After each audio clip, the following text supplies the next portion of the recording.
जोहार गे सनाम को तिहिन are मिटटेंग Nawa comedy video आते इन हेज एना। तो वीडियो पे कुसिया खान लाइक पे कमेंट पे और गाती ठेन हो शेयर पे और जुदी नवा चैनल रे नावा पे हेज एकना एनखान दो सब्सक्राइब पे। तो देला वीडियो बुन एतोहब लगे। साहेब साहेब साहेब साहेब चेद या इंगा मेम गे हाड़ुल काम नीर हेज गोना चेद चेकायना उनका कुसु कुसु एम रारा कना साहेब साहेब इन्हें कुमड़ू बकने से कुमड़ू बकने साहेब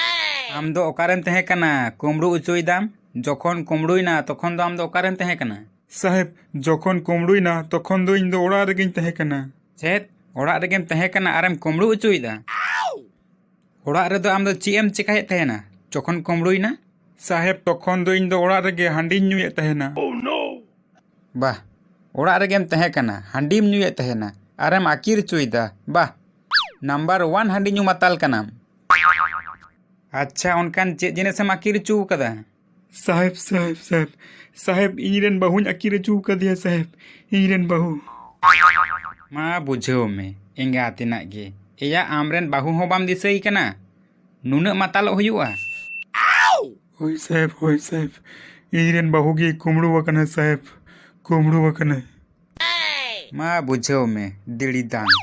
एया आमरेन बाहु हम कुमड़ू उचुई कान दो जतम चाबाया नोंका रे दो नंबर 1 माताल कान गया। अच्छा आम मत तो ओड़ा रेगे हांडी नुनु कान थेना तो बाहु दो चिकाते कुमड़ुइना होय साहेब ओड़ा दो ओड़ा रेगे तबे इन दो एटा आ कुटरी रिन तहे कना ओंडे हांडी नुनु कान तहेना हांडीम नुनु कान थेना। अच्छा इने तायम चिकाइना साहेब हांडी न्यू ते चाखना चाबायन तिnye तो चाखनाñ खोये कान तहेना बारपे धाविन होहोवादिया बाय गोंग लेदा अच्छा इने तायम आर चिकाइना साहेब बाय गोंग लेदा इने तायम गोटा ओड़ा सुकुरी लेकन पंजा गिदिया एन रहो बाñ नाम लिदिया इने तायम होहो बड़ा किदिन गोटा ओड़ा बाय गोंग लेदा तुम भाभी के जहाँ से जनिए चलाव एमान कना। अच्छा इने तायम साहेब इने तायम ओका रेहो बाñ नाम लिदी खान दो नोंडे थाना तेगिन हेज इना नितिन चिकाया साहेब साहेब इरेन बहु पंजा नाम कई पे साहेब पंजा नाम कई पे। अच्छा अच्छा ठीक गया ᱧᱩᱛᱩᱢ लैताम चेद ताम ᱧᱩᱛᱩᱢ साहेब इᱧᱟᱹᱜ ᱧᱩᱛᱩᱢ दो झोरो झोज किस्कू। अच्छा ठीक गया ओंडे दुड़ुब हाताड़ोग में आले नित गेले नेलेआ। साहेब नोंडे इनी जामाई हेज अकना आमरेन जामाई नोंडे। अच्छा ᱧᱩᱛᱩᱢ चेद ताय साहेब झोरो झोज किस्कू ताय ᱧᱩᱛᱩᱢ। अच्छा आम दो उनी झोरो झोज किस्कुरेन गे बाहु कनाम होय साहेब उनी रेन गे बाहु कनिन उनी पंजा गे इन दोन हेज अकना। अच्छा उनी मा तो आम पंजा गे हेज अकना ओना लगी थाना हेज कना और आम हो थाना गेम हेज अकना मा बुझो में एंगा तेना गे चेद एम बुचा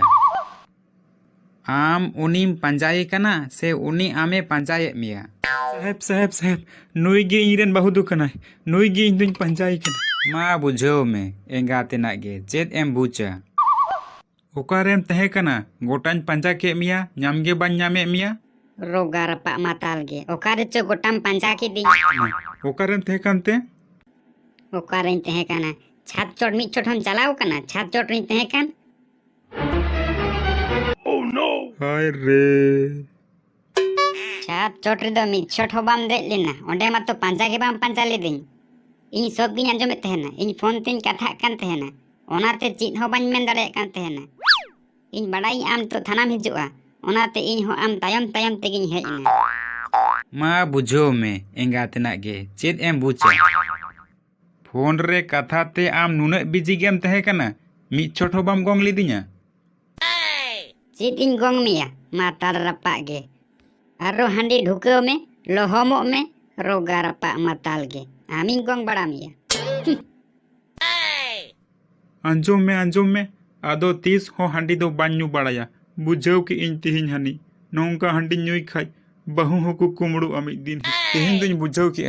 आदो तीस हो नौका हांडी को बाñ ᱧᱩ बड़ाया बांकन बहु को कुमड़ू तिnya।